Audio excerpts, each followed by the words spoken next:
Túpac Amaru significa en quechua serpiente resplandeciente y es un nombre que está ligado a la libertad del continente. Pero existe una cierta confusión con Túpac Amaru, porque no fue uno, sino muchos.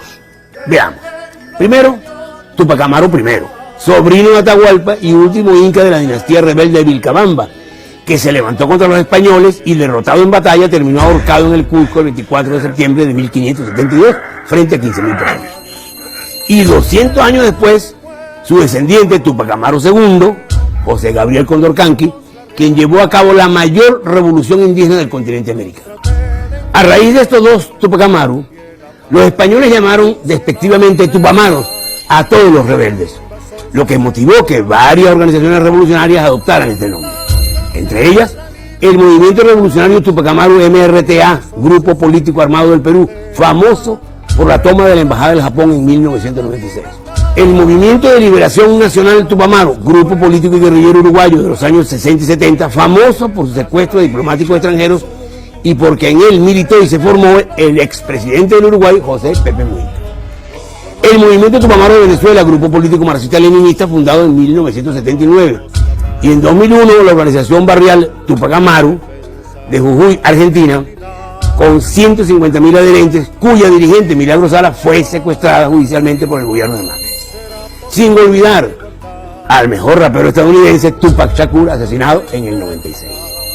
El que hoy nos ocupa es Túpac Amaru II, José Gabriel Condorcanqui, y su gran levantamiento indígena de 1780, el mayor de todos los tiempos. Condorcanqui nació en Surimana, Perú, en 1738, y formaba parte de la nobleza hereditaria indígena que los españoles permitían como una especie de amortiguador cultural para su dominio. Fue criado por un sacerdote, estudió con los jesuitas, hablaba castellano, dominaba el quechua y el latín, conocía la Biblia, conocía los clásicos y hasta los textos de Voltaire y Rousseau, que entonces estaban prohibidos. Era rico y durante gran parte de su vida se vistió como un criollo muy elegante. Se estableció en el Cusco, donde servía de intermediario entre el corregidor y los indígenas. Condorcanqui, cuando aún no era Túpac Amaru, gozó de gran prosperidad gracias a sus actividades comerciales, pero terminó topándose con los monopolios legales y las trabas que imponía la corona y con el racismo y envidia de los españoles. Sometido a gran presión, respondió exigiendo legalmente el reconocimiento formal de su realeza, lo que le fue negado por la audiencia, y comenzó a vestirse como noble inca, a usar su lengua nativa, el quechua, en la vida cotidiana y en sus proclamas, hasta que terminó excomulgado por la Iglesia Católica. Se declaró en rebeldía, adoptó el nombre de Túpac Amaru y el 14 de noviembre de 1780 llamó al levantamiento general contra toda la forma de explotación de los indígenas en el Virreinato del Perú y en toda Hispanoamérica.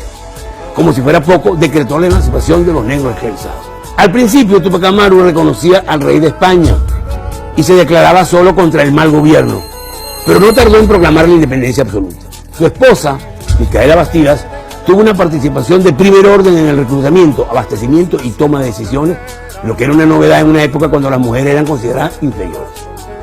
Túpac Amaru se presentó como un mesías, utilizando la religiosidad y la simbología incaica. Se presentaba como el rey redentor y restaurador, no solo de los incas, sino de todo el continente.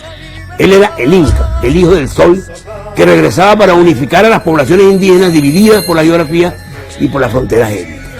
Con el apoyo de indios, mestizos y algunos criollos, la rebelión se extendió por todo el sur del Perú, el altiplano boliviano, el norte de Argentina, Chile, Ecuador, Colombia y hasta Venezuela. Incluso en el Casanare, en Colombia, el criollo Javier de Mendoza sublevó a 5.000 indígenas comuneros, diciéndose apoderado de Túpac Amaru, a quien reconocía como rey de América. El movimiento dio dos grandes batallas, Sangarará y Checacú. La primera una gran victoria, la segunda una derrota definitiva. Tras ser capturado el 6 de abril del 81, Túpac Amaru fue llevado al Cusco y el 18 de mayo lo ejecutaron en la Plaza de Armas tras cortarle la lengua y obligarlo a presenciar la tortura y muerte de su esposa, hijos, familiares y todos sus colaboradores. Lo decapitaron luego de intentar sin éxito descuartizarlo con 4 caballos. Como consecuencia de la sublevación de Túpac Amaru, creció la desconfianza de la corona española contra los criollos americanos, lo que avivó el fuego de sucesivas rebeliones. En 1968, Tupac Amaru fue proclamado héroe nacional del Perú por el gobierno de Velasco Alvarado, cuando ya era un héroe para los pueblos de América y los revolucionarios del mundo, porque su rebelión partió en dos la historia del continente y aún divide a quienes luchan por la dignidad y a los lacayos que se someten. Antes que le cortaran la lengua, Tupac Amaru dijo: volveré y seré millones. Y en efecto, hoy son millones los que continúan su lucha por la patria grande americana. Por eso podemos decir que Tupac Amaru está efectivamente presente y activo y ya dejó de ser un misterio de la historia.